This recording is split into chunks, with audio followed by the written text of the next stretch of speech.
We'll call the meeting to order. Savannah, if you could give us a roll call, please. In attendance tonight, we have Brian Wolf, Gail Ober, Rich McNeil, Counselor Bruce Cheney, Mike Delavecchia, Amy Levisick, Tyler Carmichael, the Assistant Planner, and I'm Savannah Brunel, the Recording Secretary.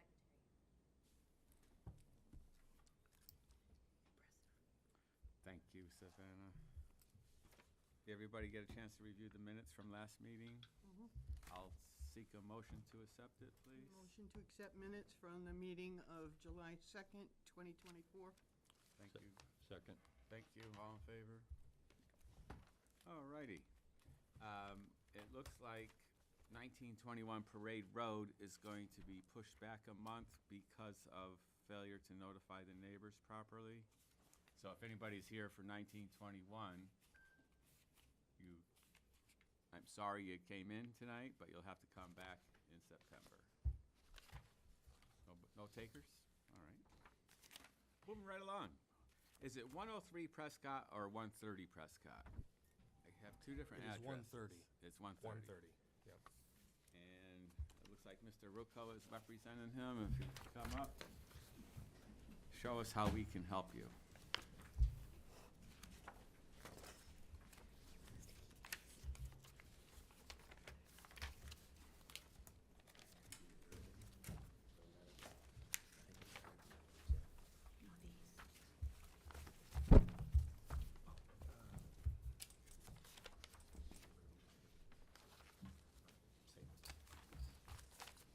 I was thinking about bringing that computer and trying to put it on the board, but this is just easier.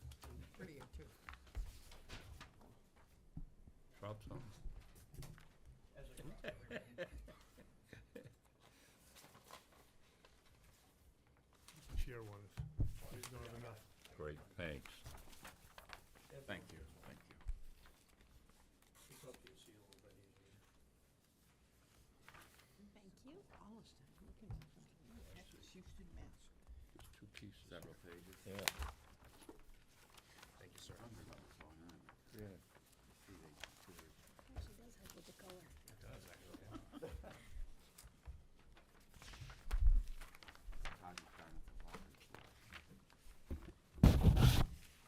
Good evening, John Roki with Roki Consulting. I'm here on behalf of Top Lofty Properties this evening. This lot is located at the very end of Prescott Avenue. It's a private road, and this is it's been an existing lot for a long time. There's been different things that have been proposed on this lot several times. And at this point, we have it kind of locked down to the final version of what we're looking at doing. The cottage that sits right here on the water is actually an existing cottage that's been there for like the whole time the lot has been in existence. That cottage is this one right here. This is a picture of what it is right now. Like if you look at the second page of your package, I Yep. believe. That's the existing cottage that's right on the water right now. There was a shoreline permit pulled about a year ago for that lot. And they started doing the construction. It's just about ready for a CO. And as I got involved, I was like, well, what's the rest of what you want to do with the lot? And then we started developing kind of the master plan of what we were going to do. So this cottage, they're planning on doing 3 more cottages that are very similar in architecture. I mean, it's almost the same, but this is a rendering from the building plans of what the other 3 are going to be. And what they are is basically walk-up cottages. Like you'll walk into the main lower level of the cottage, you'll walk up onto the second level, and you'll be able to walk out onto basically a grass patio area, grass lawn area off the back of there. And then it'll go up 1 more level to some more bedrooms. Each one has a little carport on the side, so you can actually have under carport parking. We went through and we did all the parking calculations. There was a little issue with, so Prescott Avenue right-of-way actually runs all the way down to the end and connects to the condo association next door, but the road will never go through. in theory, it'll never go through. But what we had to do is just make sure we didn't have any parking in that right of way. So what we have is enough parking for we have parking for next to each cottage and a couple extra, and that actually meets the parking calculation for this style of development. And these are basically gonna be owned by Top Lofty Properties, and they're just going to be rentals for the family, and the kids may eventually have them. They're not planning on doing anything for, like, selling them ever at this point, but, anything can change. But they're not condominiums, they're not gonna be for sale, they're just, within the family. So then I asked them what they wanted to do, like, they wanted to do their own house as well. And we worked out, which they basically picked out a house that they really like. And, it's obviously gonna be a very nice house. It's like probably, I think, 5,000 square feet, like 5-bedroom, 2-car, 3-car garage. I mean, it's a really nice house. It'll be, in the millions, for value. So that's gonna be the house that sits off here. So basically you have the driveway in, you'll be able to come over here to the main house, which is kind of separated away from the cottages. This is it's on sanitary sewer with the city of Laconia. So we have basically some injector pumps, or E1 pumps, that pump up to the top of the hill, and a brand new manhole that was just installed this summer. Basically, the sewer had to be extended up to the top of the hill, and they've completed that work, and this cottage is being tied into that shortly. So the 3 extra cottages, so the 4 cottage area is gonna be what's constructed first. The single-family home might come a year from now or 2 years from now. But this is essentially what they wanted to get done and up and running, and that's what, we're getting the approval for the whole thing. And we have also made a shoreline permit application with the state of New Hampshire. And I believe they said that the shoreline people are coming out tomorrow to do their inspection, so the shoreline permit should be coming along pretty soon. But basically, it's on municipal sewer, and there's a well located right here, an existing well that's gonna feed these 4 cottages, and then we're gonna separate it with a separate well for the large house too. So basically, the large house has its own septic, its own injector, its own well, and the 4 cottages have their own services that all go up to the, tie into the municipal services too. So they're kind of separate from each other. To make the shoreline calculation numbers all work, basically everything you see in gray here is pervious pavement. We also have a bunch of rooftop area with our little carports. So there's drip edges that have been designed for each house and cottage, and the main house have drip edges along the edge. So essentially and the little patio areas, like there's a little sidewalk and a patio area for each of the cottages, those are all pervious pavement, or pervious pavers. So essentially, there isn't any runoff from this. So everything is being treated. That was part of our shoreline application. So, and we have we've turned in the drainage report to back that up. That's essentially the application. I think it's a pretty nice development. It's located. I don't know if anyone's ever been down here, but this is dramatically higher in this area, and there's like garages and vegetation over to the condo association.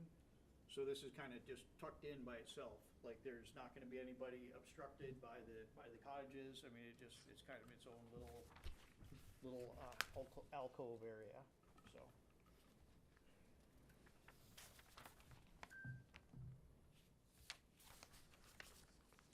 Lovely.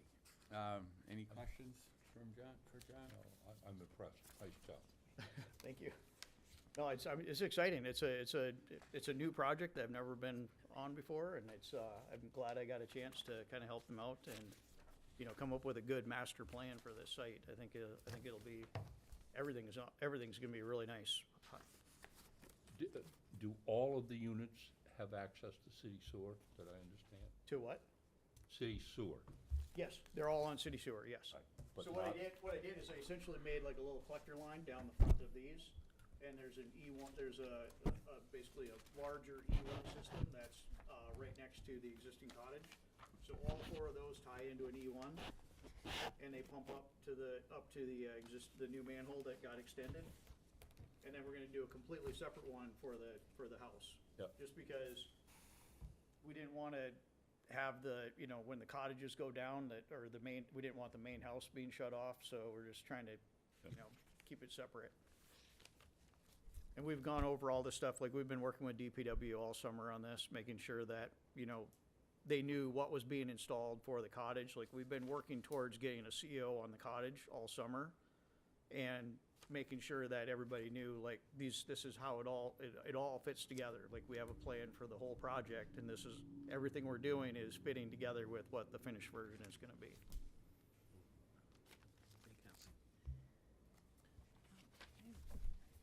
Mike, may I?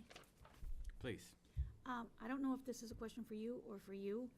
With the sewer being shared, is there a problem with reselling it later? If they wanted to resell them individually? They would have to do a condominium conversion of the Okay. property, Okay, and the sewer would just be a common feature for the condominium that would Okay. be maintained by the association. thank you. And like I said, there's no plan for that, but Right. You would say. you never know, so. But for the foreseeable future, it's gonna be just within this family, and it's kind of their retirement thing where they're gonna live in the house and have income from the cottages. If they ever went to condominiumize, they would have to come before the board. Yeah, of they would all condo have to come back and subdivision, so. go through a whole nother process. Is there a staff report? There is, do you guys want to quickly vote to accept the application as complete? And then we can go into the staff report? Or would you rather accept it and then hold public hearing and then go into the staff report? He's checked all his boxes, right? Yeah, the application is complete, so. Then I'll make a motion that we accept Planning Board application 2025-002 for 130 Prescott Avenue as complete with findings of fact as presented in the staff report. Second. Thank you, Gail. Bruce, all in favor? Opposed? Nobody? All righty. Um, And- Do you have another question? Okay. Well, I don't know to ask it, if I ask John or if I would ask you. What is this? I mean, it's not a condo. It's a multifamily, but it's not in one house. Correct. It's just a residential site plan, is basically what it Residential is. site plan. Yep. Okay. So it's not like a main house with multiple ADUs or anything like that? It's not a single-family resident, it's not a you know what I'm saying? It's like, I'm trying to It's- define it by maybe by Yeah, what so it isn't you're- as opposed to what it is. Cottage development. Yeah, it's not a development, it's, So you're a gonna compound, if you will. You're gonna have 5 dwelling units essentially on the property, 4 cottages and 1 single-family household. Because they are retaining ownership of the entire property, they could potentially rent out each dwelling unit as if it was its own single-family household, making it a multifamily lot. So essentially, you're just creating a multifamily site with 5 dwelling units. So I could do that on any lot that was big Any enough. lot in the CR zone, CR like zone. you Okay, have, so you have that- plenty okay, of. so that's, I guess, what I'm And this is, getting and at. this is actually a unique, pretty large lot that has lake frontage, so. And this is a usage that's specific to the commercial resort zone, Correct. but isn't applicable to other zones in the city. Correct. Yeah, there are a couple zones that you can have multifamily in. CR is one of the zones, and you can have up to 6 units per acre, and this is almost a full acre, and they're not gonna add 6 units, they're only gonna have 5, so Oh. they're within their limit. Oh, okay, all right. don't So need to go to that's all I zoning. wanted, was just a definition of what it is, you know? They meet all the zoning criteria, they're not gonna exceed the height limit, they're not gonna be within their setbacks. The one structure that is within the setback is pre-existing non-conforming, so, that one is allowed, the others will not be within their setbacks, they're not gonna exceed their height, they're not exceeding density, so they meet all the requirements. Very good. I'm sure it's a several million-dollar project, so, And they're not gonna be changing that existing structure at all, so that they would need to go to the zoning board and get any of that sorted out? Nope, Not at this that went through a full shoreline permitting process and Okay. building permitting process, before I was ever even involved. I think Fieldstone Lands Consultants had done just a shoreline permit to replace the cottage. So that was all underway, and then I came in and kind of master planned the rest of the site for them. Okay. Are there any renting restrictions in a commercial zone for time? I know in other parts we have number of days. I don't believe so. In the commercial resort and the SFR, short-term lodging is permissive. They just have to come in, get their permit, follow any of the restrictions that are assigned to that permit. I do not believe there are any time restraints, but if they, when they will need to come in for the permit, and at that Yep. point in time, we would review that with them and Okay. make that clear. Yeah. And theoretically, if the family wanted to, they could rent these individual cottages as winter rentals. Yeah. I Yeah, mean, I they'll- know a they'll- lot of people do that around here, is when they're not Yep. using their homes in the summer, they Yep. rent them out to people as winter rentals. And, just to get something for them. Yep. That would require them to plow. We do not plow down there, correct? Not anymore. That's I an understand. interesting little scenario, but Let's not open that box. we're not I gonna had talk heard about that rumors, tonight. that's all I'm saying. So, okay, so they would be responsible for keeping this open year-round if they were to have Once some it gets, form once of it gets to year-round their, purpose yeah, for it. once it gets to their property, yes, they would be responsible from then on. There's gonna be some sort of common, like Prescott Avenue is gonna be plowed by some mechanism, but Oh, they're- that's happening in a lot of different places in Oh, no, Laconia no, I this year, understand so that. They're we'll just see gonna how have that to goes. contract a private person to Yep. come in and do their Yep. plowing. And to the best of your knowledge, are they planning on doing this year-round, or? Yes, Okay, so yes. where would you put the snow on that lot? Oh, there's plenty of spots. Okay. When you come down Then on, if it snows. all of this stuff goes right off the end here, and everything coming down around the cottages during the winter can just go, down towards the shoreline, so.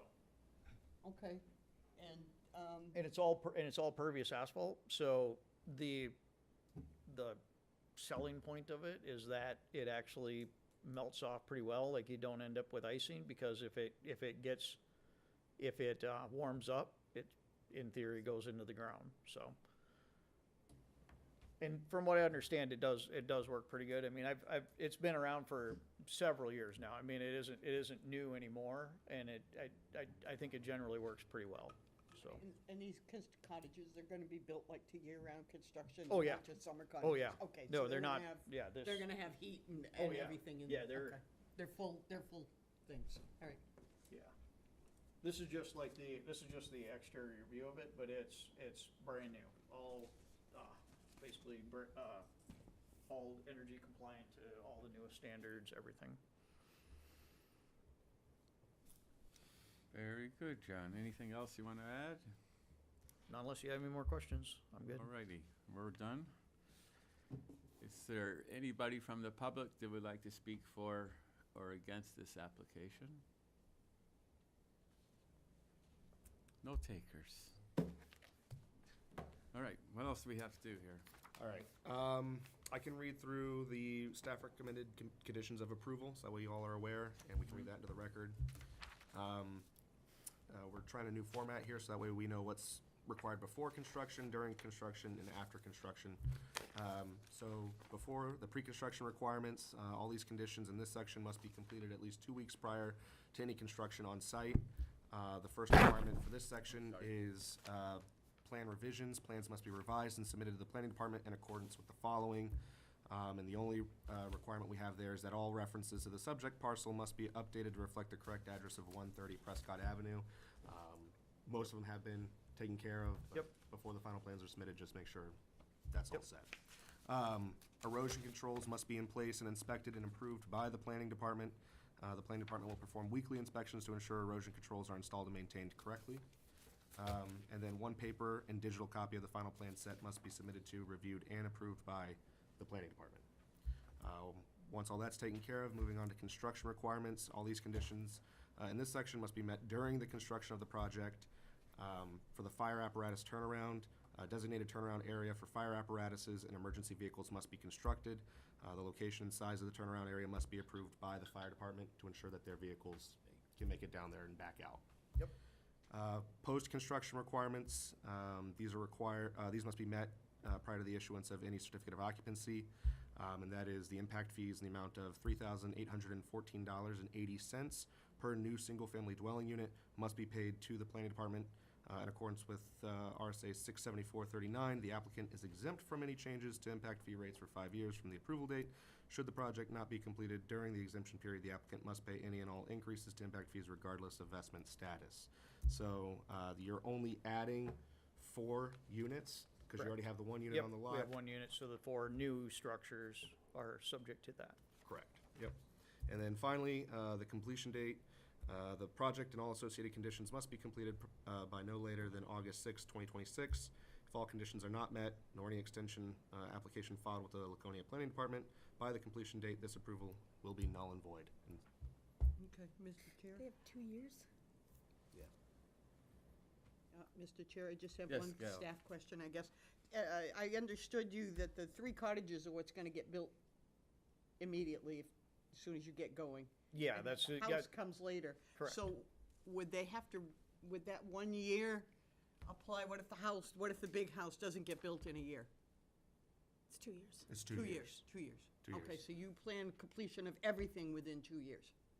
I believe if we, correct me if I'm wrong, but if we build out everything, we have the turnaround, we have the road in, we have 4 cottages up, we'd probably be vested at that point. If the board so desires to make that the vestment I mean, that would be, criteria, there'd be probably $2 million worth of real estate and roads and infrastructure put in at that point. And it would be just a matter of the final house being built. I think we'd be vested. I mean, we could come back for an extension if you feel like you want that, but Well, I'm just asking Yeah. more in benefit of, Yep. so we all know what we've got here before us, before we either bless or don't bless this. That's all I'm no, saying. no, that's good. That's Yeah. fine. And it's up to the board to determine if you guys want to set vestment standards. If not, it would be up to the planning director to determine that at a Okay, Mr. later Chair, date. do you think we should? I mean, should we have the completion of the 3 cottages as a vestment standard? Should we have, how should we define it? I mean, it's kind of up to us, I guess, at this point. What do we think is fair to keep this? No, I think they're gonna be due diligent in trying to get that house built as soon as they. Oh, I think they probably are, but Yeah. things happen. So I'm just saying, since we have an opportunity to set a vestment standard, I think we should, and I'm in favor of just, since it goes along with their plans, that the 3 cottages be completed with occupancy permits, which would determine that it would be fested, so they wouldn't have to reapply for the big house if something happened It that would, they it couldn't would get just be an everything done. extension if nothing else. Like, we would have to, if we don't have it Yeah. built, we'd come back for an extension, which Correct. is Not unusual. not unusual, but. Correct me, if there was a house on that site previously where the big house is gonna go. I don't know how long ago. I mean, Craig Johnson owned it before this owner, and I looked at it with him years ago, and there was no house at that point. I mean, I don't know. I think there was, yes, correct. Just up until like 3 or 4 years ago, I thought there was a house there. Maybe. Because- The first time I ever saw it, there was no house, so Okay. I can't, I have no idea. All right. I'm just I'm sure wondering, I'm sure a lot of people might know better than me, but why do we I have to just pay don't know another myself. impact fee if there was a house there already? You know, you're saying 4 new units, it's actually only 3 new units. I can't confirm if there were 2 units on the property before. I only know of the 1 unit. If you guys want to demonstrate that there were 2 units on the property before. It would be easy to demonstrate there were, I'm sure there was. I mean, there's stairways down to, there's docks. I mean, it's all set up. I mean, the driveway was clearly going to something down there, so. I'm sure we could prove that there was a house there. You know, just save them an impact fee.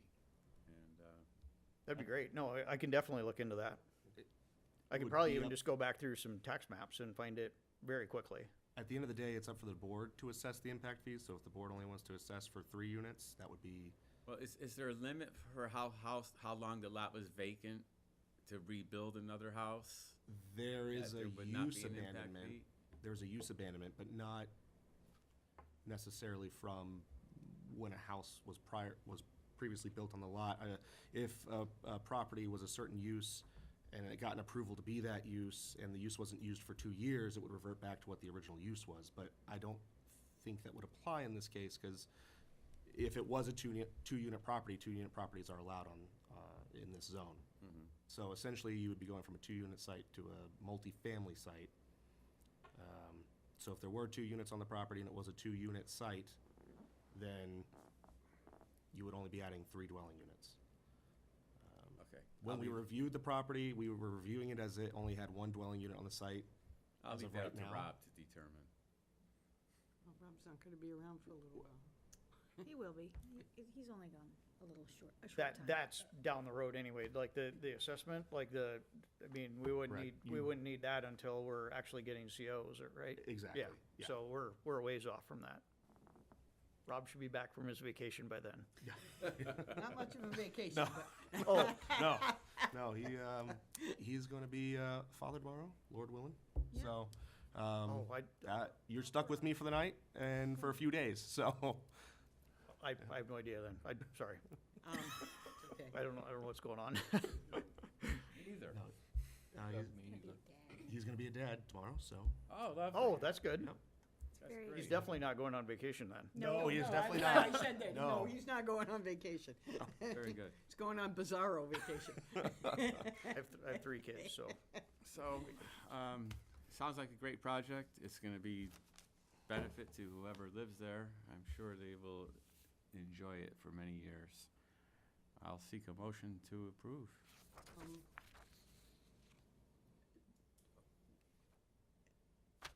I'd like to discuss what we're gonna do with the impact fees first. I mean, as far as I'm concerned, I think they calculated at 4 new units. We don't know when or if there was a unit there. I mean, I think that's fair. It would be my thought that we should anticipate impact fees for the 3 new cottages. 3? The 3 new cottages. And the question of the home, I think, should hold off until such time as they start the home. Then we can look at whether an impact fee is appropriate or not. That You know. might give staff more time to determine when there was a house there. and- Absolutely. Yeah. And beyond that, if all of a sudden, for some reason, they can't do it for 4 or 5 years, that would change all the logic. So That's true. let's just say the impact fee is on the 3 cottages. When you start the new home, then we can. Yep. Does that, Sounds reasonable. I think that would pass muster, yeah. Yeah, and if we start within 2 years, then it just goes along with the same impact fee that we had, so. Yes. That Very seems good. fair enough? Is this worded properly then? The 3.1, so that when we include it into our approval or disapproval, that we know exactly what we've decided? Correct, so, yeah, essentially what you're doing is you're just assessing impact fees at, 3 cottages. well, you're assessing it at per new single-family dwelling unit. So you're at least gonna have 3, and then if it's determined that you already had 2 on the property before, then it would end up Alright. just being 3. So Right. we specifically did not put a total number on there, just, Okay. so that way In it's that per case, dwelling unit. I'll second Mike's motion. I did not make the motion. Oh, I thought you did. He was calling Oh. for somebody to make the motion. Oh, he was calling for someone As to the make the chairman, motion. I I'm sorry. usually don't make motions.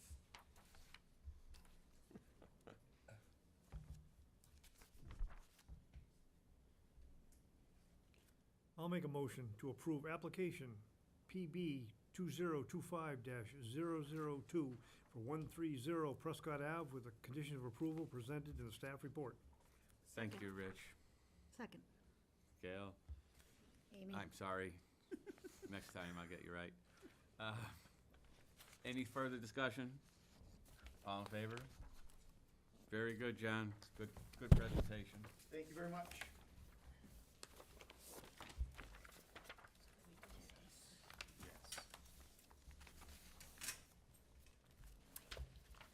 Mike, would you like to move up the state's presentation of the 911 center before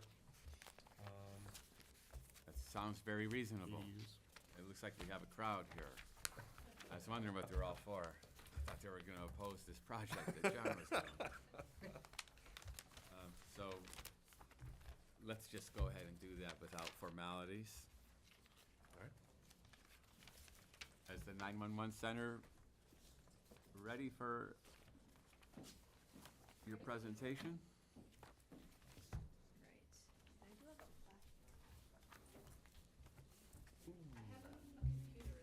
Do you have a computer? I did, I don't think I, yeah, I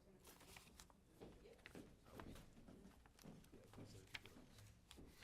I think on that computer we're allowed. I think you can put flash drives on that computer too, so. Yes, on that computer, that's a public computer. We can try the public computer here, see if we can get it hooked up, or if you have a laptop, if that's easier for you. There's not a computer there? It's in that drawer. You have to have the key for That's it. probably best than just to. Do I? Yeah. I promise I use computers all the time. Definitely know what I'm doing.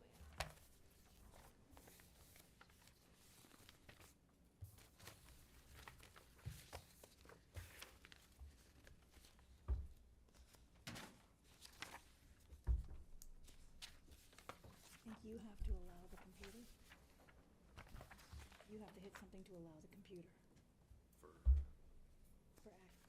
So that has to, you have to press something to allow that computer to show on the screens. Are you familiar with that? 'Cause I have no clue. I've never been in your spots. I do I have just two know- printed copies, but I didn't bring enough for everyone, so. They We can share. If you can share, then we can skip that too, and I'll just use that. I believe we included some. Oh, that. Do we have this? You might have. Oh, it's just extra, they're colored. I'll send this down after I just take a quick scan. You took out the answer everything, so. I have that, I have that. Copy that might be a little bit out of order, but Thank you. gives you Thank you. a pretty picture. Here, it's pretty much what we have.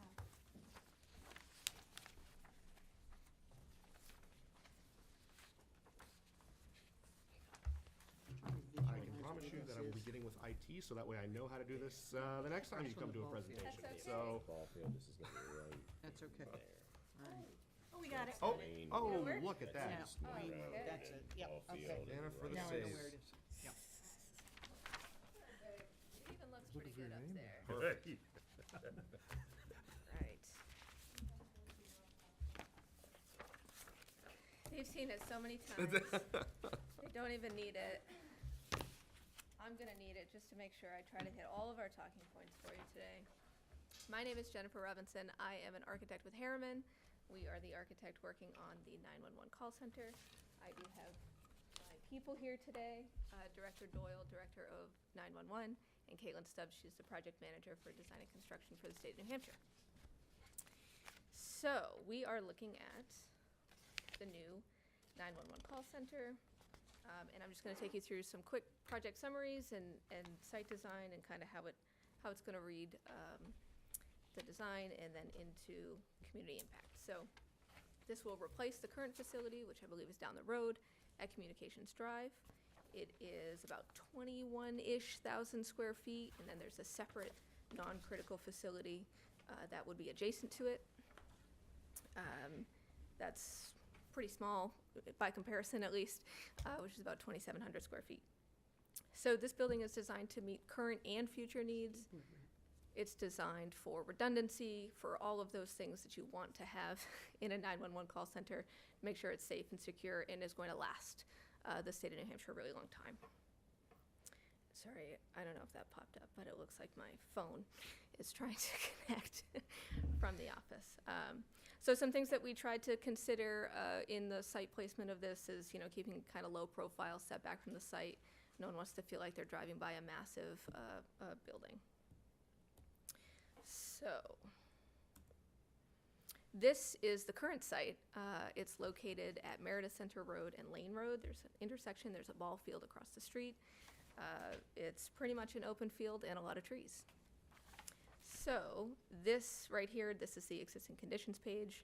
This kind of hatched area shows you the area of the tree clearing that we will need to clear out in order to place the building.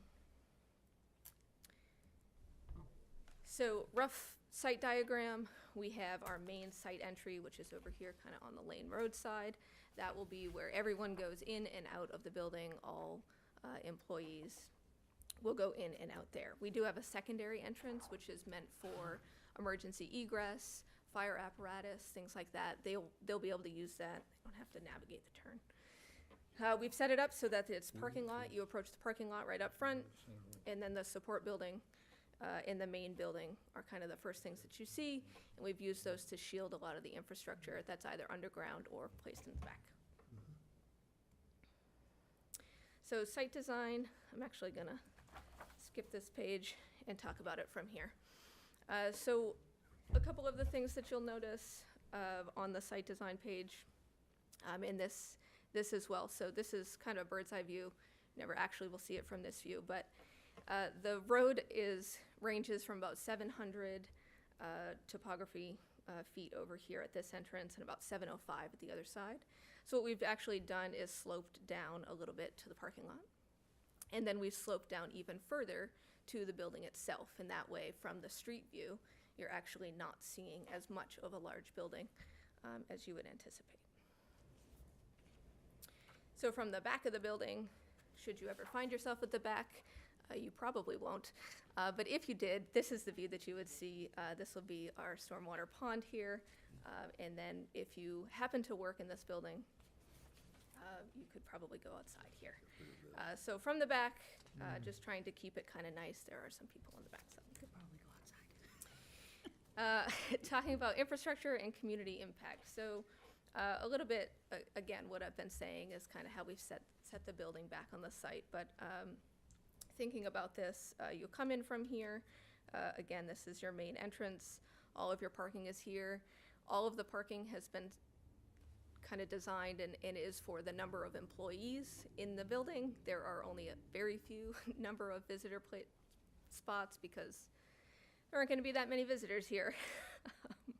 So they don't need an extra place. But we do have, I'm hoping you can see my mouse here, we do have our accessible spots right up at the front, and those are attached to a ramp, which is graded at a 5% slope. And should you want to skip the ramp, there are stairs that'll go right down. So stormwater and zoning, we are within the setbacks that have been put forth by the various rules and regulations. And we do have approval from DOT to have this little bit of driveway kind of connecting the parking lot to be just on the other side of the property line. Stormwater, the site right now kind of goes from the southeast to the northwest, and we have maintained that directionality. So all the water and everything is just a natural progression, and it's going to stay right exactly how it is. The impact of the developed area. So I don't know why that keeps trying to connect. I apologize. Not so much the impact of the developed area, but this is the new non-critical facility that's located over here. Fire trucks can go all the way around. They can get access from all sides of the building. It's been designed for the largest apparatus that the Laconia Fire Department has. And we do have a lot of fun turn radius diagrams if you would like to see them at some point. That kind of proves that. So yeah, that's kind of it from an elevation building perspective. The building is really long, pretty obvious from here, but we've tried to differentiate in the materials to make sure that you're not driving by something that looks terribly daunting or something that's going to look a little bit scary. That's not really fun for anyone. This is what it looks like from a rendering perspective. So this is kind of, you're at the top of the ramp here. It's a little bit confusing, but the ramp slopes down and then kind of curves around. Trying to use kind of softer materials. We do have a little bit of brick in there, but kind of making it kind of blend and fade away into the background. And then again, from the back. And any questions? How many people work there at any one time? It's classified. Thank you for the question. There are two entities that actually work out of the building currently, and there are going to be two that actually work out of the building as it's being built right now. And it's the folks from the Division of Emergency Services and Communications at 911, as well as the folks who habitat the other side of the building currently, which are Lakes Region Mutual Fire Aid. On their side of the building, could be anywhere between 4 and 5 on a given shift. On our side, we also have not only the PSAT telecommunicators, but we have a section of mapping, addressing, and special projects that works out of there as well. So it could be upwards of anywhere between, 35 and 40 additional people in addition to the 4 or 5 working at Lakes Region. The only other consideration that we built in is we may occasionally, we don't have visitors coming in, but we may occasionally have meetings with our E911 Commission, and Lakes Region has, of course, their consortium that they would be bringing in occasionally for training and updates with their team as well. So we have plenty of parking, as was mentioned by Jennifer, relative to the employee base that we currently have, and don't anticipate that having any other influx of meetings and otherwise would have any other impact other than what we had already planned for in terms of parking. One of the other, if I might, one of the other issues is, there's 2 facilities, one in Concord, one here. If either one of them crashes, assuming Concord were to crash, they would bring all those employees up here. Are we okay with 2 driveways on Meredith Center Road? Why can't we use Lane One Road? very close to as Lane access? Road as well. Yep, thank you. You know, that's a little concern to me. Bruce lives around the corner, so he knows better. I think an entrance on Lane Road would certainly be okay. Beyond that, I'd like to finish. Do you see any problem with Lane Road being an entrance? Well, It went, You got a pretty short distance from your proposed driveway to Lane Road. yeah, It's actually a good distance. The speed limit there, 40? Yeah, probably. I think so, yeah. you primarily work in shifts, right? And- Yes. Yeah, I mean, there's not a lot of traffic going in and out of there except for at certain times of the day, Shift change. like shift Baseball changes. games, summertime. Well, I know there's baseball games across the way. I'm trying to think of how much additional traffic just generated by this property. Because it's really just sort of moving around the corner from what it is now. Certainly, from a traffic perspective, Meredith Center Road is getting busier all the time. Sure. So it might be, you might want to look at the possibility of making an entrance and exit on a Lane Road. Just worth considering. exit and Of course. go down there, make it longer is what Yeah, you're if you could suggesting? just Lane look at- Road, that's a tough intersection as well. You're kind of right at the crest of the hill and a turn. It is. Been to a few The crashes. visibility's not, yeah, there's been a number of crashes there. Been to See, a that's number what I of was them gonna myself. say, is the visibility is better where they have it than Lane Road is. Have you ever tried to come out of Lane Road Yes. going Yeah. on to, and just even to cross the street to get on Eastman is, you're taking your life in your hands because you can't see It is a having blind, it is a blind intersection. cars coming up the hill from Elm Street area. Has there been a traffic study done on this? There has been a Did traffic they recommend study. any kind of lights or blinking lights or anything like that? Not to my knowledge. I Again, think I think that would line have of to sight go is back better. and ask about an entrance on Lane Road because, yeah, it is right at that corner. So, But I think what you have right there is a better sight from both sides than Lane Road is. So what you're saying, Amy, is it's actually easier to see from where she's got it designed than Correct. presumably if they were to extend it down and come out onto Lane Road. I do know coming up Lane Road, It's, it's tough. It's just, If what you're doing is coming up Lane Road to go into that facility, the intersection isn't a problem. The problem I see is that's very close to Lane Road, and that if you drive it sometime, you'll notice you're coming up no, I and just starting to level off where that entrance is now. don't. So if you moved it to Lane and said that's the entrance and the other end's the exit, the other end has pretty decent. Oh, I see. So Line make of it a sight. system of one wide. That's a good idea. Entrance on Lane Road, exit on Meredith Center Road. It's worth looking at. I don't think we, At least take some traffic away from the intersection you're talking That about. would be a good idea. I mean, and when they have ball games and stuff, getting in and out of there might be, in the summertime, a more difficult. Sure. Pain in the neck. It won't be more difficult. Pain in the neck. well, that's why I asked if there was any recommendation. I mean, I suppose at ball games, they could always, somebody could pay for an officer, but I don't know how that would work for traffic control, but, Yeah, at the end of the day, too, Endicott, or not Endicott, sorry, Meredith Center is a state road, so it'd be DOT.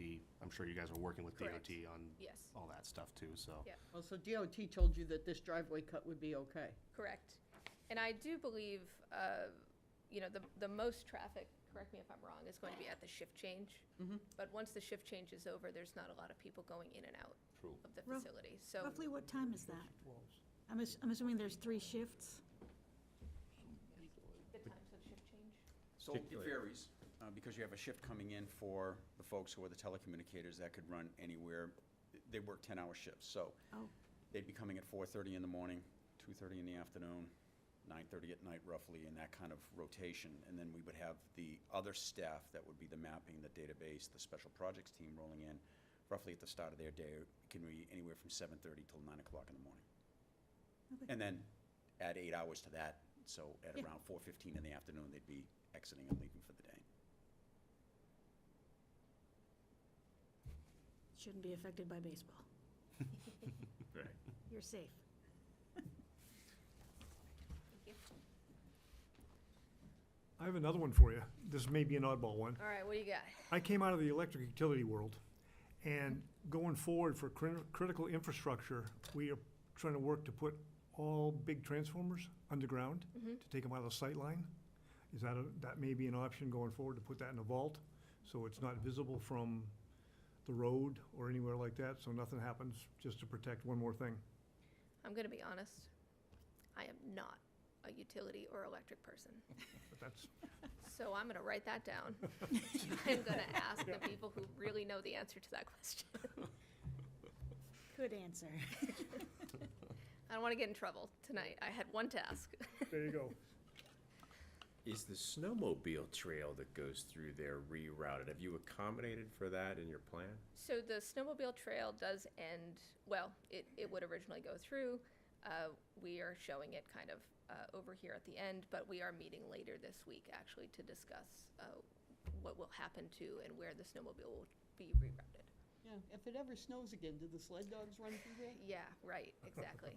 They shouldn't. We don't want them to run behind the site or anything like that for You don't want security the dogs reasons. to run behind the site. They usually run parallel Do to they? Parade Road rather Yeah, I than know that. I'm behind. just trying to visualize, because I know at times over my life, it's changed up in that area a few times, but, I mean, Well, yeah, the 1800s, things were, well, what was it like in the 1700s? Touche. if I might, I attended the technical review meeting. Uh-huh. And one of the things we discussed is, their plan calls for 2 wells, Yes, if I remember correctly, a septic field, yep. a leach field, and this pond, you see. Yeah. One of the things I mentioned at that meeting was, there's water and sewer at the bottom of the hill. And why don't we work with 911 to give them sewer and water from the bottom of the hill up? I think we could even eliminate that retention pond if you were allowed to run off. That's a math problem that we would have to have our engineers look at, but I do know that was a comment, and I think it is being considered. Good. Yeah, the retention pond is stormwater runoff, isn't it? Correct. Yeah, so water and sewer wouldn't necessarily, access to public utilities wouldn't change stormwater runoff, I don't think. Well, Well, they run the sewer right in the pond. Well, you could do that. That'd be Well- nice, though. I agree with Bruce. It'd be nice if they could hook up to the city well, system. It's such a nice pond, though, when it's all filled like this, you know? the ducks will love it. Like The skeeters will love fish it. jumping, and Look at it's the very lovely. lavender, it's lovely. Yeah. I know the director is prepared to work with the city on the project towards getting sewer and water up there. I think, from our perspective, to work with them and get sewer and water to the top of that hill, them footing some of the bill will mean we have the first steps of extension out Meredith Center Road and surrounding areas.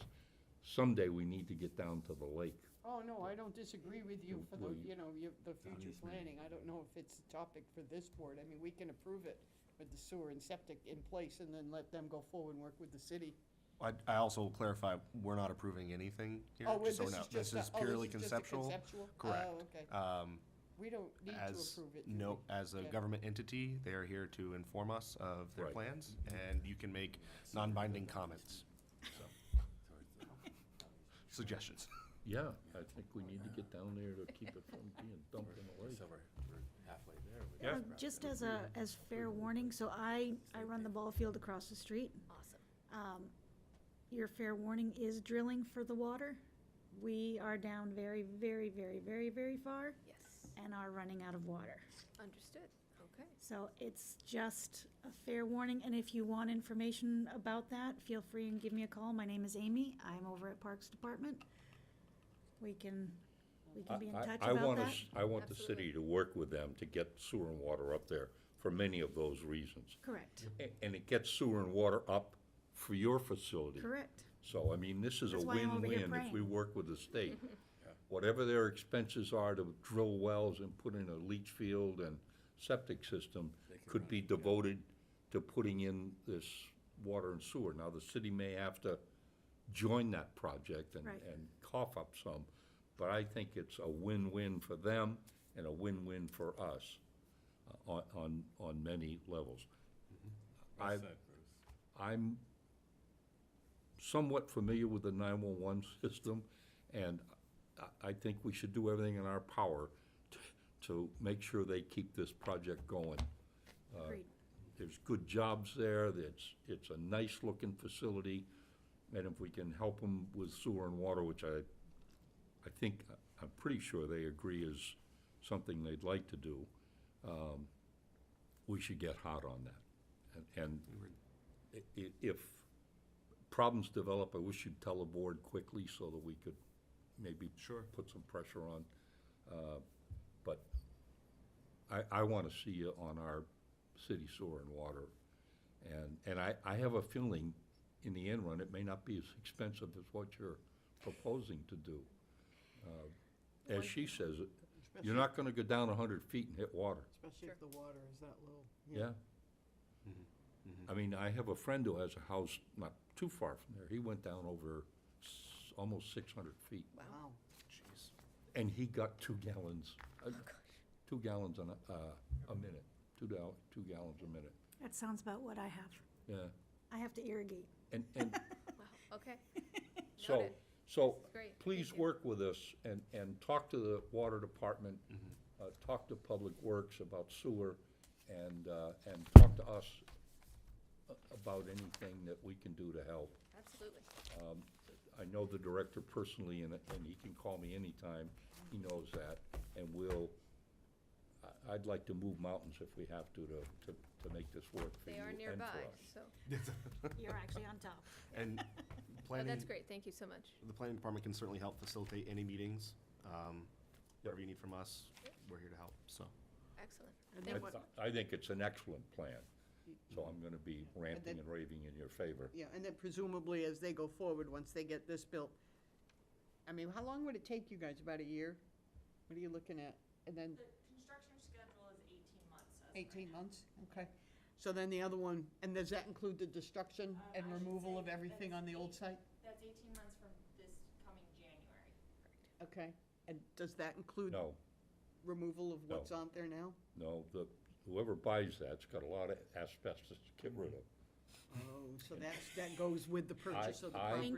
I Okay. took the asbestos out of the present facility, and it cost a fortune. Yeah, I'm sure. And the other buildings all have asbestos in them. We don't want to be involved in tearing those down. Get 911 out of that building, get them into their new facility as quickly as possible, so that the new owner can deal with those other Okay, problems. so that the old building now becomes the problem of the new owner? Correct. That's the way we're Well, understanding it? Or and- the property of the new owner for him or her to deal with as they see fit? Yeah. For me, this is an outstanding plan. I think a number of others probably feel the same way. Do we need to do anything today? No. Thank you. Thank you. Thank Anyone you. else? Love it. Thank you all so much. Very good, Jennifer. Thank you for coming. Do mind Thank you, if I guys. keep this? Gotta figure out where we can put the sign. Jennifer, do you need these back for any future presentations with anyone, or Dave, maybe you want one? Okay. We need to keep at least one copy, because I'm keeping a copy. Thank you all. I sat in your chair for years, I know how hard it is to get documents. Believe it or not. That's a great idea, Bruce, to bring the water sewer. Yeah, I mean, when they, I am, when they You came live to on the- Eastman? no, but I have Robbie Mills, and we have no water up there.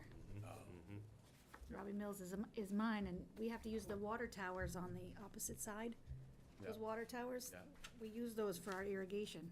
So we pump water from the site of Robbie Mills over to those silos, Yep. and then pump them back so that we can gain the amount we need to Silos irrigate, and we have to go every other day. Because we just don't have the water to be able to do it. The advantage is that they'll pay most of what it costs to get that water and sewer to the top of the hill, which is good for the city, It's a wonderful thing. certainly good for them, because as we were talking before, it isn't just the construction, they gotta, they gotta clean the septic tank, and they gotta flush the system every once in a while. There's ongoing costs that won't be involved if they get on sewer and water. we're still on. We're still on. We're still on. We're still We just turned live. off the presentation is all. Very good. Sorry, I didn't mean to Lovely rant. project. Moving right along. Lakes Region Planning Commission. First, we should probably go back to do the ADUs, because we do I need to hate hold when up. that happens. Yeah. What are we doing about ADUs? We're gonna change the requirements? So, we had presented language for an ADU change to the City Council Government Operations and Ordinance Subcommittee. Essentially, we're looking to clean up the language and make it permitted by right rather than special exception. And in all zoning districts, all residential zoning districts where single-family units are allowed. So essentially, what we're doing is just revamping the process to make it easier for people to add additional housing, which we all know is Right. needed. Yeah, but all existing zoning stays in place, so if they need any Correct. variances, then they've gotta go through all that process. Correct, yep. Very good. Great. Adding a couple definitions. Like I said, this went before the subcommittee for city council, and they referred it back to planning board, because planning board has to review it and hold a public hearing before they can vote to approve it. So they referred it to this meeting and for you guys to review. If you have any comments or suggestions to the language, we took into consideration city council's suggestions. I know the biggest one was having language in there to prevent short-term lodging from being used in the ADU.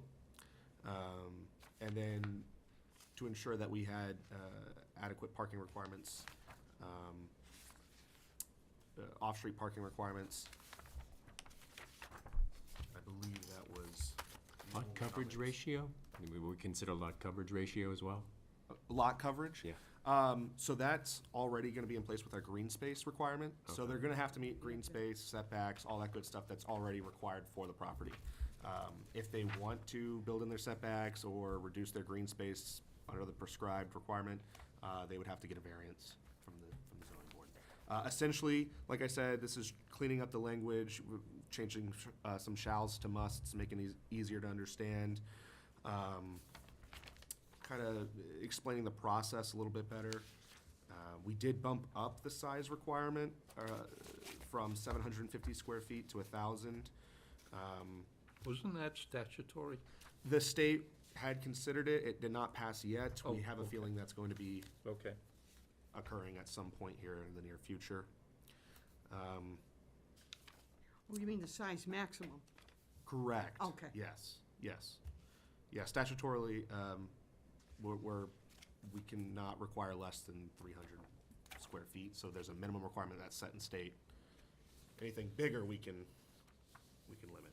You guys are still, the state is still fixed on that interior door, huh? Only if the Unit is ADU is attached. attached. obviously. If it's not attached, you can't have it in two. No, I understand that. Let's see here. Other than that, like I said, it was mostly just a language cleanup, adding that short-term lodging in there. A couple definitions. We're gonna remove the multifamily dwelling and two-family dwelling, just because the way it's written now is it's focused on a building type and not necessarily the use of the lot. And so we're adding in new definitions for multifamily. We're adding in a single-family definition, which we did not have before. And then we're adding in another two-family definition. Like I said, it's gonna be focused on the use of the lot, not just the building type. We're also adding in a primary residence definition. And we had spoken with legal counsel on that to make sure that we were within our rights to do that, and they said we are absolutely within our rights to do that.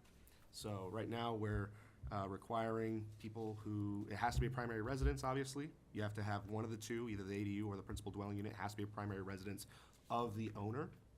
And in order to be considered a primary residence within our zoning ordinance, you have to live here at that property for at least 200 days a year. Was that a change from 150? Yes. Well, and there's one place where it says 120 days. I believe so. I don't know if that's the short-term lodging section. I think short-term lodging is 150 or 120, somewhere in there. Yeah, I think it's in two different places. One says 120 and one says 150. We talked about increasing it to either 180 or 200 days. I think they've come up with 200 days. How'd they What's the state arrive define at that figure? I'm just curious. Of the 200 183 is days. the state requirement.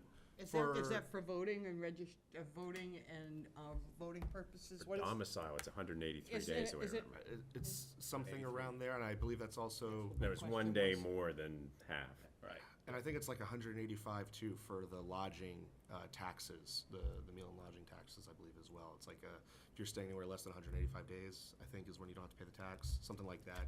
At the end of the day, this was our determination, because when it comes to voting and the state setting their rules for primary residence, we're not touching that. We don't want to get anywhere near that. This is simply for the purpose of our zoning ordinance saying, in the city of Laconia, in order to be determined that this domicile is your primary residence, you have to meet these requirements. And anytime that we reference primary residence in our zoning ordinance, it's gonna refer to this definition.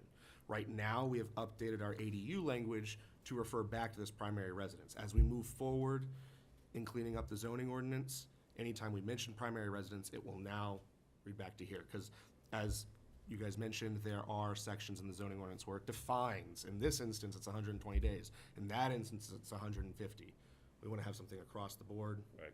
Why do I think it should be consistent with the state voting regulations? I'm just trying to think about, I'm reflecting back on my folks who were Sunboarders.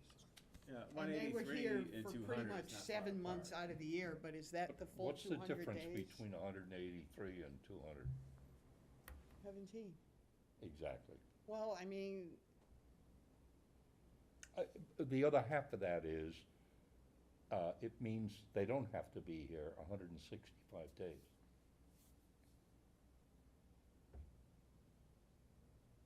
Plenty of time to go to Florida for the winter. Exactly. Exactly. so if I own a house and decide I want to live in France for a year, You can't rent out your ADU. I don't rent it. I'm still domiciled here? All my taxes are paid, my license is here? Well, keep in perspective, somewhere along the line, the New Hampshire Supreme Court ruled that home is where the heart is. That for a while. It's one ADU, we use like the words AN or A, so just, we don't ever say one. Is there a limit to how many ADUs you can have on a lot? Yes. Correct. Only one ADU is permitted per single-family dwelling. It's under section 1. So we do, yeah. We do So like the limit that. property we just saw, he has 3 cabins in a house, you can't have, Correct, not. put up a house and 3 ADUs. Absolutely. But what do you do if there's, it's a duplex? Does that mean you could put 2 ADUs? No.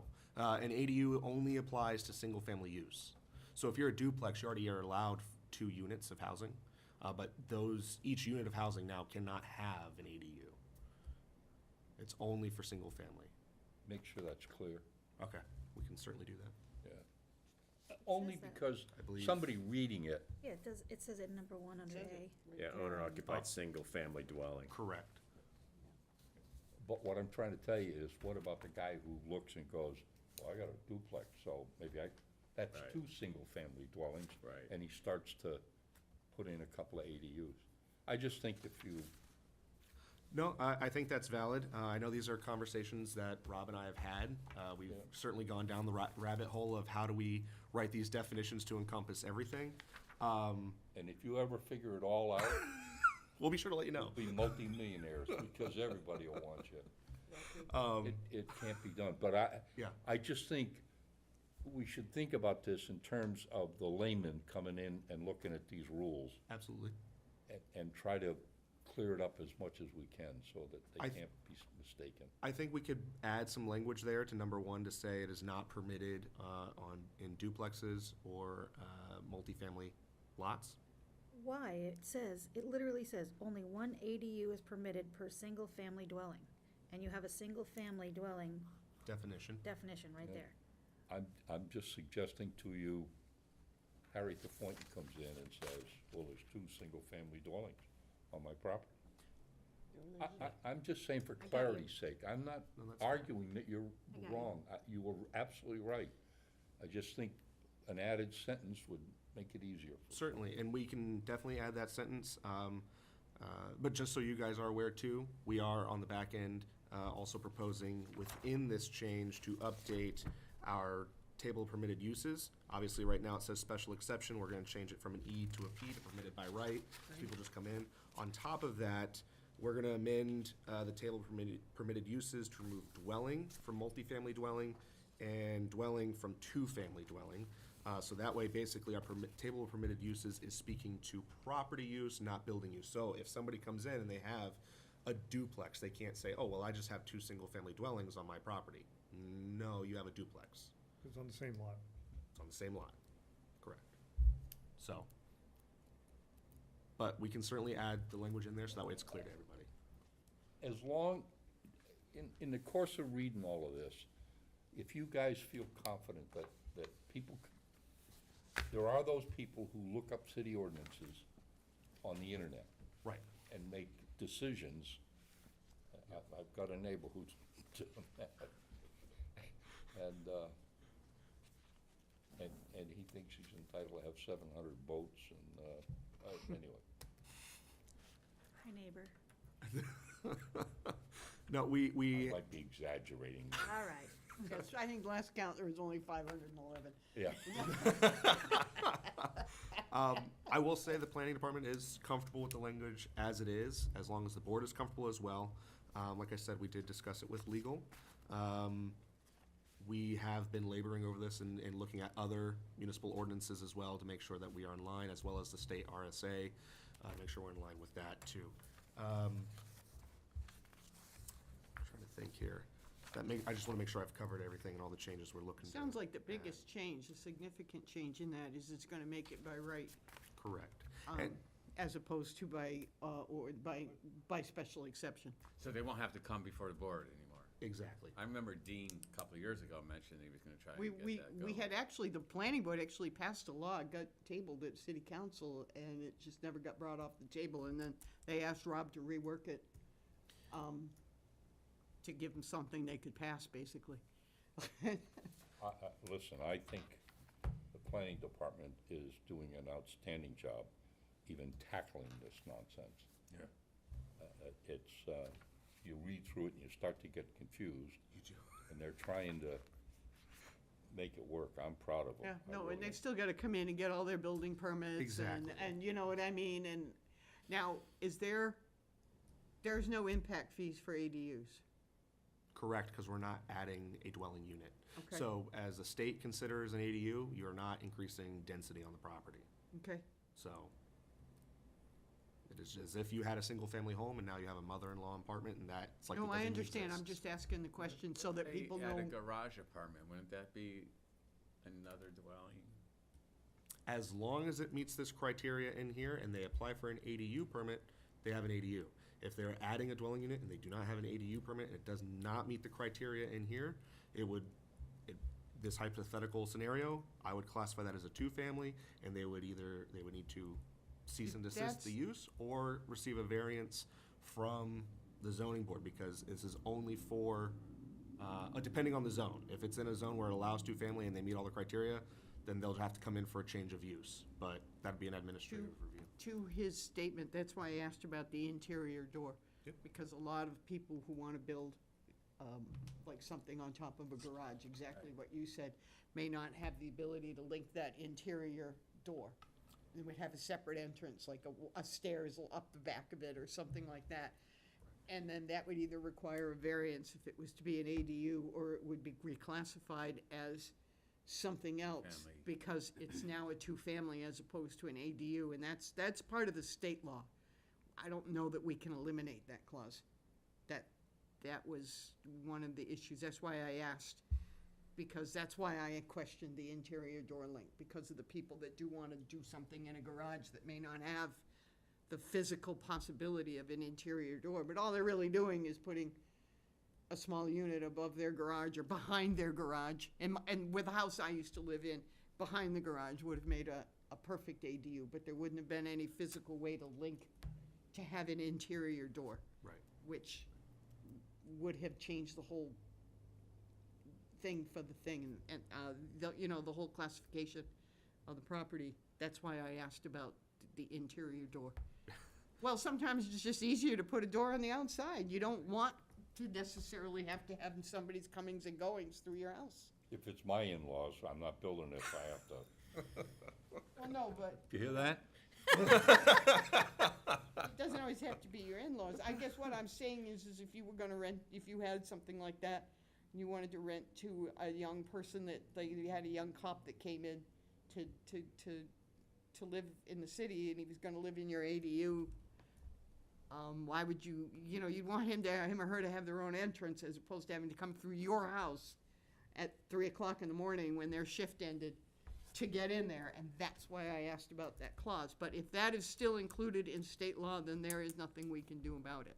They can still put on their own second entrance, they just have to have a door leading to both sides, that's all. They can, yeah, I'm just trying to make it Separate easy, the whole purpose of when this came up 3 or 4 years ago was to try to increase the number of small units within the city of Laconia in terms of infill, as opposed to, forcing someone to. I think that's why the state's looking at it, is they recognize Correct. we need to do this too. Yeah, it just gives people more leverage with their property, and enables to make an investment in your own property. Absolutely. I would make a motion that we endorse the planning department's. I will second Taking a that. second. Amy, all in favor? Opposed? Do we need to Nobody. schedule a public hearing, or do you do that? Oh, we should Do we open up the motion to public hearing. schedule a public hearing? In case somebody wants to talk about the accessory dwelling units? Yep, We let's have go to through have the a public motions. hearing. We'll open the public Opening it. hearing at 7:43. And, It was already scheduled the for a public reporter hearing for this even meeting. I'm left. sorry. Yeah, I no, didn't you're know. good. But no, that's a valid point, because we did not open it up to public hearing, so we should at least go through Okay. that motion to let anybody who decides to run and speak.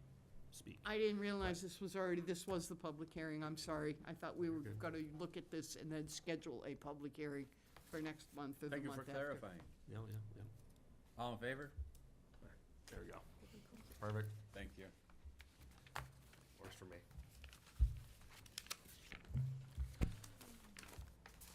All right. Moving right So, along. we will send this on to city council, and then now I think we were on Lakes Region. Planning Commission. Perfect. Any reports?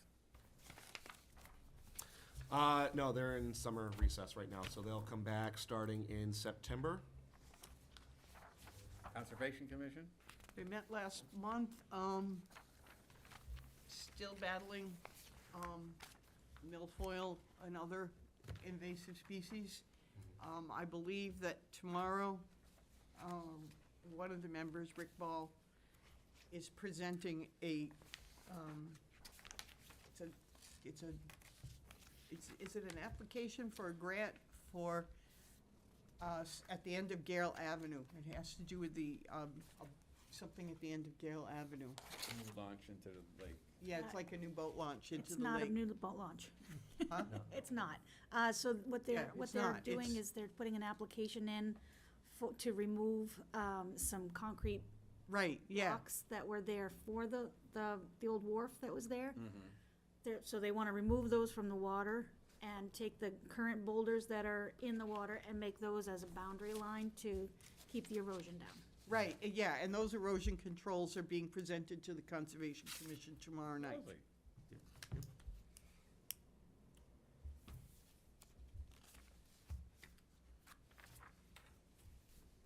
Is that all we have? Bruce, you got anything from city council? No, well, from me, as a representative of the council, I wanted to suggest to the staff that you consider notifying ward councilors when technical review applications refer to their ward. If you just send them a note and said, Joe Matarazzo is coming in for this reason. True. In case they'd like to come in here. And I thought of it when I came for the 911 center. It occurred to me, you know, other counselors might like to be forewarned and have a chance to come and listen or whatever. Yeah. So if you could consider that, it would, Absolutely. I don't know of anything specific to the council right at the moment, so moving on. Moving right along. Yeah. Historic district. Do we have anybody with historic district? No, I don't. Charlie, but he's not here. Yeah, and I don't think they've had a meeting because they don't have a quorum, so. I think there's only two. I think it's Charlie and Counselor Haynes are the only two people on the board, so until they get more members, I don't know that they'll be meeting. We gotta get the historic folks wired up. You look around the city, the old GAR building in Lakeport, you remember that? GAR? Grand Army of the Republic. Oh, wow. Yeah. Do some, I Where was remember that? Wow. something about that. Just over, when you go over the bridge, on your right, there's the brick building and a building with a, I think it used to be a fire Oh, yeah, yeah. department building. The white- One of those two buildings was the Grand Army, I don't know which one. It was. I remember that when I was a kid, but I Yep. don't remember which one. And that ought to be recognized in some fashion. And so when I start saying that, I think about, we ought to have people start looking around. There are a lot of things in this city that are historic that ought to be at least identified. Oh, Warren's Absolutely. on top of that. Warren Hughes. Yes. You I mean, know, we I ought to bet he's drag always his worked ass in closely here. with his- with Drag him his in here, historical make him society. point out what we need to, And I will say this, I know that Rob and I have been in discussions of taking a look at not just our Historic District Commission, but also our Heritage Commission as well. Yep. Potentially exploring the idea of maybe even combining them, because I know the Heritage Commission has plenty of members and the Historic Commission does not. So, and the state law does allow us to combine them. Yep. So I think that's brilliant. there's been discussion about that. We are looking into it and looking at our options of how do we proceed. Because we agree, there are buildings that are historically important. There are a number of, I mean, I'm sad that the Southtown building is being torn down. That farmhouse right at the farmhouse. front of Southtown, Oh, they're tearing it down. well, I mean, there might not be anything we can do about that, but there are places like that that ought to be at least looked at and determined whether or not they're historically significant. When you get to be my age, historic significant becomes important to not me. that far off. Historical significance often involves significant investment by the people that own them. Absolutely. And that has to be taken into account as well. And I'm not asking that we stop people from having a house that they make livable or whatever, but at least let's identify it as at one time it was, Sure. I don't know, that's me. Grand Old Army. Yeah, that, Yeah, I do, when I was, you know, I cannot tell you anything about it except for you've triggered a long, deep and all it memory had from on the when I front of was the a building kid, was you know? GAR. Yes, GAR, which was Grand Army of the Republic. Right. And look at the veterans' home up at the Weirs. I mean, there's a lot of significant stuff up there that we just seem to ignore. And I'd like historic and Well, heritage. there's a nice to monument look up there. Have you ever read the monuments along the I boardwalk? have, but I'm just saying there's more that ought to be done. Sure. There's more that ought, there's pictures, there's all sorts of things that ought to be, well, I'm sorry, I didn't mean to drag this out. No, that's all right. fully agree. So should we save this Yes. 1921 app Give it back. or leave What them did they You here? can just give it back to us. They and just we didn't can- have a butter notifications out in time, or? So there were two abutters that were not noticed.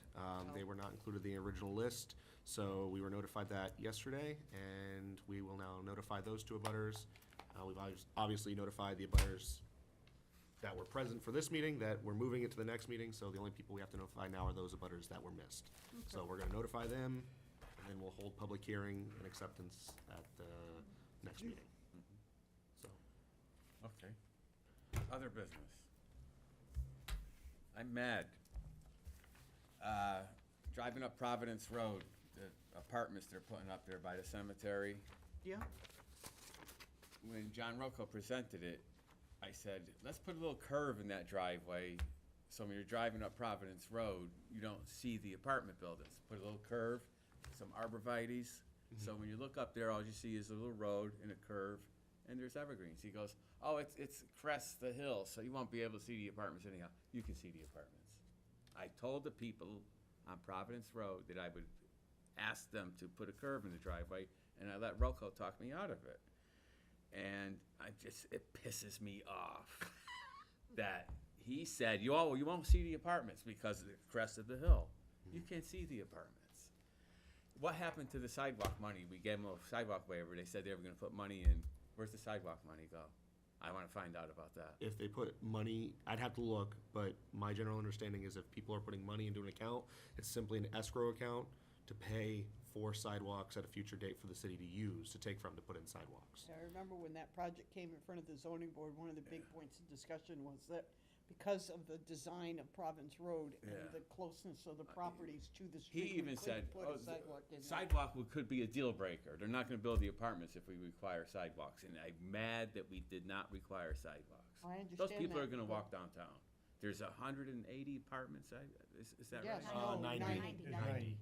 90 apartments, not 90 190. No. No, 90 90. apartments. It's a Okay. big, it's an important, It's still, it's a big Still development, significant, yeah. and there's gonna be pedestrian traffic there, and I'm upset that we got talked out of sidewalks, and I'm really upset about the driveway. But, I think that brings up an important point, that I think we need to do more site visits for projects, for big stuff like that. we did a site To be visit we did, there, it- the actually. zoning board did a site Yeah, visit. I we mean, did a this has site been in the visit. Planning board works didn't, for but- 4 or 5 years. I mean, when I was on the That was when ZBA, they we first did a site proposed visit. it to the, And- to the zoning board. We went up there. We and- certainly can schedule site visits.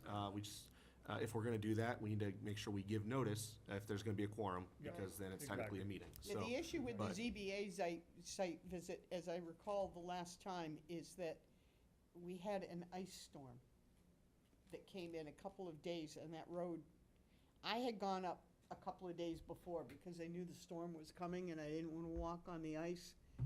And a lot of the people that were on the ZBA, and I'm not faulting them, because it was, that road was sheer ice. It was at that point barely a dirt road, and it was covered in That about. was with Phil Bulliard, we went up there. Yeah, but no, I mean, we did individually. I went up and looked at Yeah. it, and I know you did You know, it's too, just Mike. like, we have a brief window of opportunity to make things better. And when it's in front of us, we have to grasp it. We can't just say, all right, you don't need sidewalks. All right, you don't need to put a curve in that driveway. I wish I made him put a curve in the driveway. I'm not gonna be so easy the next time, believe me. I think that Oh, also. enough said about that. Motion to adjourn?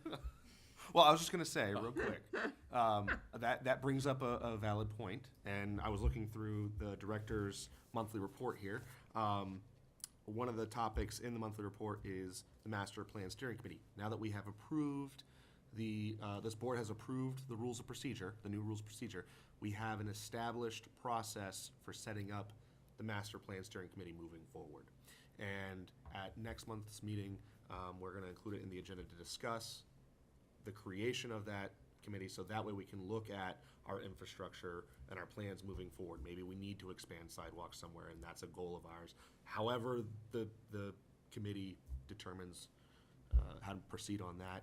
That also brings me to my next point about impact fee reviews. We have put out an RFP soliciting responses from consultants to take a look at our current impact fee assessment and to rewrite that. And one of the things we also want to look at is including sidewalks, so that way the city has the ability to collect an impact fee from developers, and we have that option to put in the sidewalks now, because we're collecting that fee.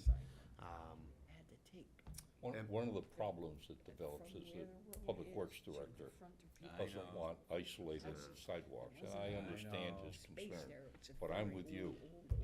I think the city's growing, and I think putting in sidewalks for our kids and whatever is getting more and more important. Well, it's like the campground up by the Tamarack Drive-In. You know, we said, we gotta have sidewalks there, and Wes came the next month and said, what the hell you approving sidewalks for?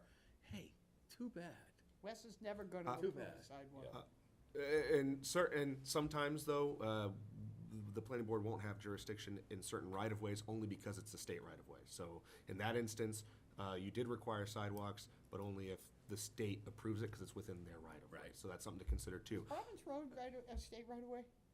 Province It used to be old Road, 107, but I don't know if they've ceded it to Laconia way back when. I am not sure It's where a really old road in the city. It's one of the older roads in the south end. I'm not sure where the urban compact district starts. I know if you're coming up 106, where That V is? that V is, you'll see the sign where it says that's where the urban compact district starts for 106. I'm not sure about 107 on Province Road. I'd have to look into that. I would say that at one point, that Province, what we call Province Street, was 107 In the good old days. in the old days, back when Bruce was. But when Bruce and I were, And yeah, she- but I And she can't thinks say she's for gonna be appointed to this committee. No, actually, I'm good with it. I'm on the appointments committee. Yeah, you guys did enough Smoke. damage when you put me on the Conservation Commission. Thank you. I'll make a motion to adjourn. Do All I- in favor? I'll second. Thank you, folks. Thank Just have you. note that less than 1 hour and a half, we were in and out. Well, when we have a competent chairman of the board. Don't tell Charlie.